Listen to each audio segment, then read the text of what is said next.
Olá, meus queridos, como é que vocês estão? Vocês estão bem? Daniel Japiaçu, mais uma vez com você, seu professor de Física, dando continuidade ao nosso curso de Física Básica, nosso curso completo de Física Básica. Estamos agora na aula 33 e vamos falar sobre a conservação da quantidade em movimento e falar sobre as colisões, como sempre, com exercícios no final. Já peço para que você deixe seu like, você faça um comentário com a sua dúvida, com a sua sugestão ou a sua crítica e que você compartilhe o conteúdo com os seus colegas para que mais pessoas possam estudar junto conosco. Estamos disponibilizando todo o curso de física para vocês aí. Bom, falar sobre conservação da quantidade em movimento é algo bem interessante, muito interessante, porque nós já conversamos sobre a conservação anteriormente, não é isso?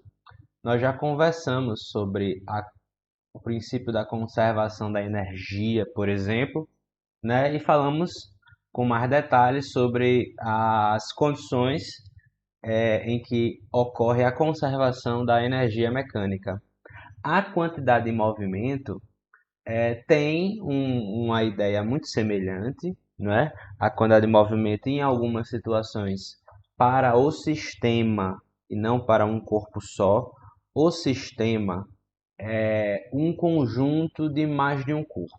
Dois corpos já pode ser considerado um sistema de corpos, certo? Isso acontece em uma situação muito específica, certo? E as colisões talvez sejam os exemplos mais comuns em que se aplica diretamente a conservação da quantidade de movimento, porque o tempo em que a colisão dura é muito curto, de modo que acaba obedecendo a condição para que haja conservação da quantidade de movimento. E qual é essa condição, né? Conservação da quantidade de movimento ocorre em sistemas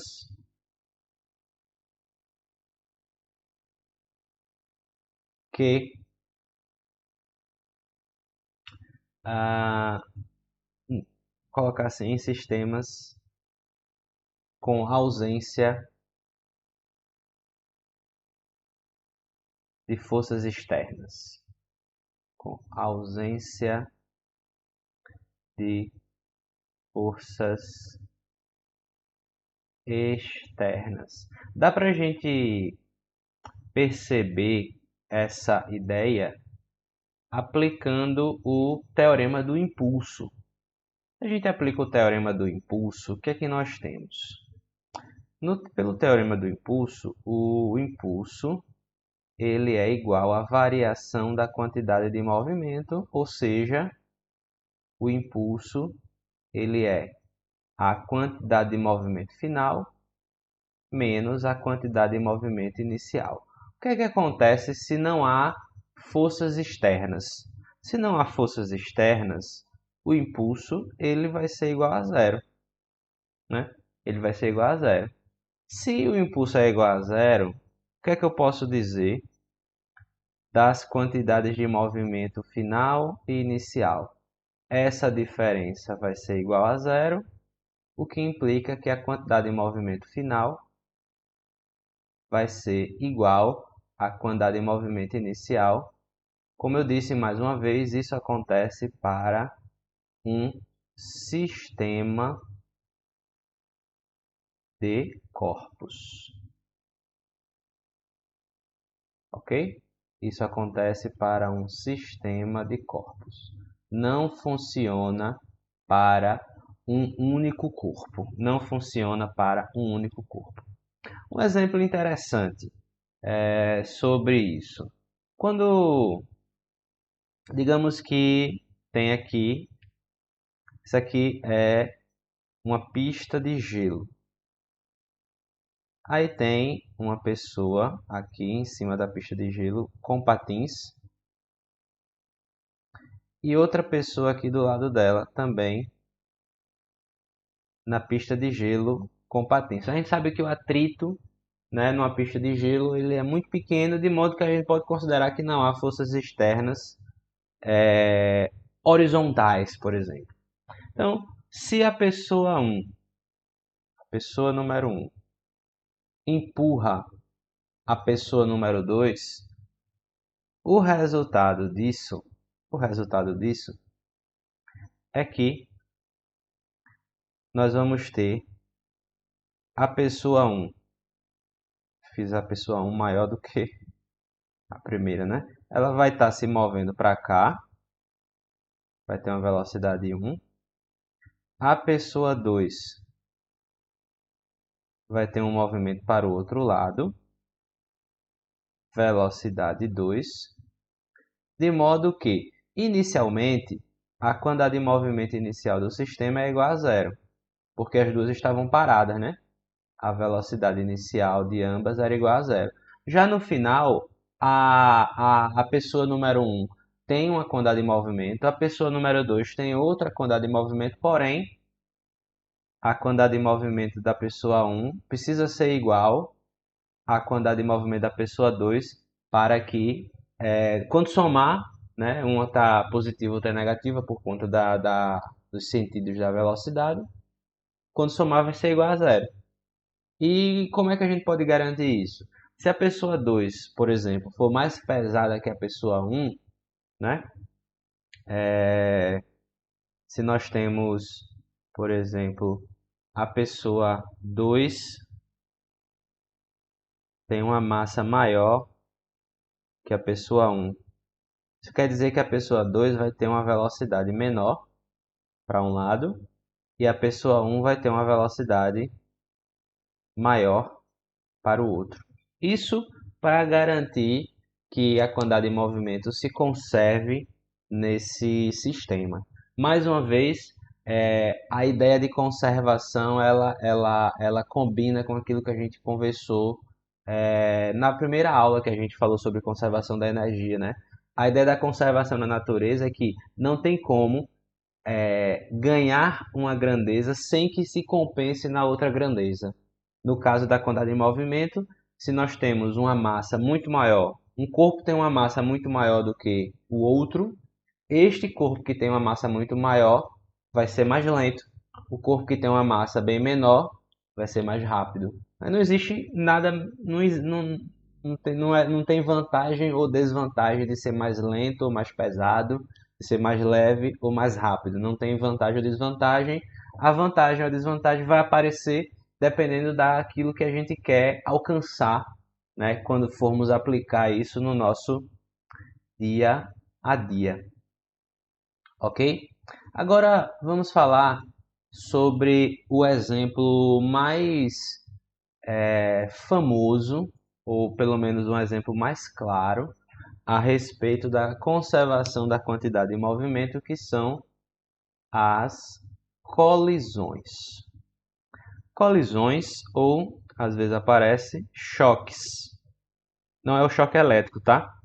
A colisão, nesse caso, acontece quando um corpo literalmente bate em outro corpo, né?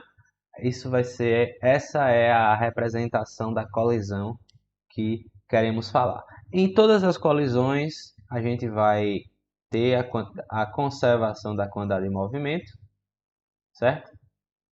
Pois o intervalo de tempo da colisão é muito curto, é muito pequeno,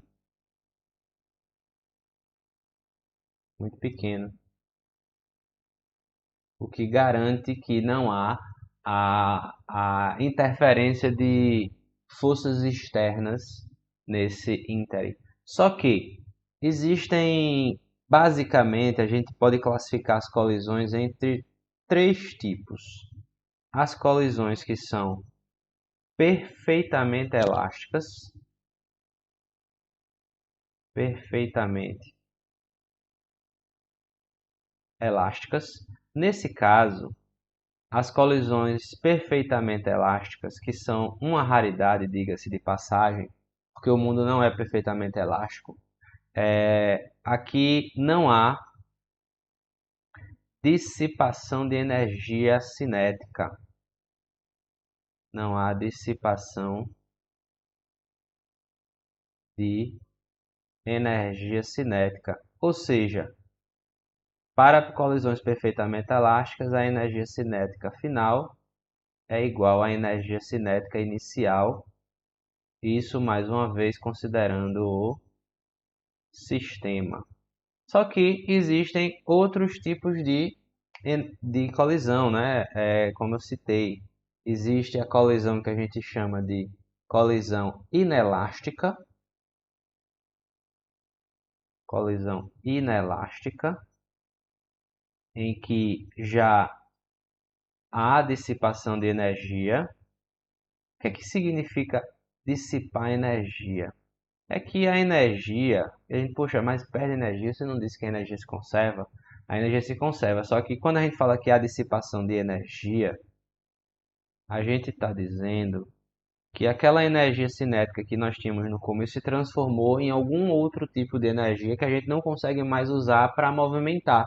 Se transformou em calor, se transformou em som, se transformou em luz. A gente sabe que numa colisão, a gente escuta o barulho, as coisas aquecem, às vezes o negócio pega fogo porque a temperatura aumenta muito, muito rápido, né? Então, existem vários fatores que influenciam nessa ideia da colisão não manter a energia, né, do jeito que a gente não conservar a energia, né, a energia se transformar em outro tipo de energia.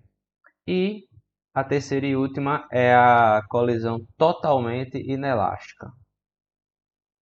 Totalmente inelástica. Essa colisão totalmente inelástica,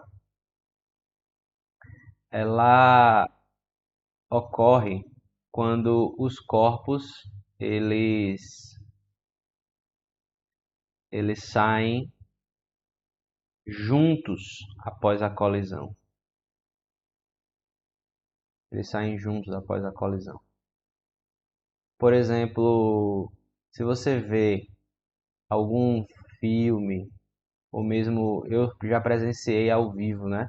Um caminhão colidir com um carro pequeno e o caminhão ele bateu no carro e saiu arrastando o carro, né? Os corpos saíram juntos. Ou você, por exemplo, tem uma massinha de modelar e você lança uma bola de gude, uma bola de bilhar na massinha de modelar, aí a bola bate na massinha de modelar e sai arrastando, as duas saem juntas, né? São exemplos de colisões totalmente inelásticas. Existe um fator, existe um fator que ele é chamado de coeficiente de restituição. Ele é a relação na colisão da velocidade de afastamento, colocar AF de afastamento, pela velocidade de aproximação. Essas duas velocidades representam velocidades relativas, né? No caso, após a colisão e velocidades relativas antes da colisão, porque a gente sabe que para que haja uma colisão, os corpos vão se aproximar e após a colisão, os corpos se afastam. O que é que acontece? Nas colisões perfeitamente elásticas, o coeficiente de restituição é igual a 1, certo? Nas colisões inelásticas, o coeficiente de restituição ele vai variar entre 0 e 1. E nas colisões totalmente inelásticas, vocês já devem ter percebido, o coeficiente de restituição é igual a 0 porque não há afastamento entre os corpos, né? Eles vão sair juntos, não há afastamento entre os corpos. Agora vamos fazer uns exercícios para memorizar melhor essas coisas. Vamos lá. Beleza, vamos então, aparecendo aí já na tela de vocês, não é? O exercício. Eu fiz esse desenhozinho maravilhoso, né? Podem comentar aí que o desenho tá ótimo. Diz assim: determine a velocidade de recuo de um canhão de 2 toneladas que dispara um projétil de 6 kg a uma velocidade de 300 metros por segundo. Bom, eu vou chamar o canhão de corpo 1, certo? E vou chamar o projétil de corpo 2. Ele disse que a massa do canhão era de 2 toneladas. 2 toneladas equivale a 2.000 kg. A massa do projétil vale 6 kg e o projétil ele sai com uma velocidade de módulo 300 metros por segundo. Ele quer saber qual é a velocidade de recuo do canhão após o disparo. Veja que inicialmente a velocidade do conjunto é igual a zero, não é? Isso quer dizer que quando a gente for fazer a quantidade de movimento final igual à quantidade de movimento inicial, essa quantidade de movimento inicial é igual a zero porque não tem velocidade, né?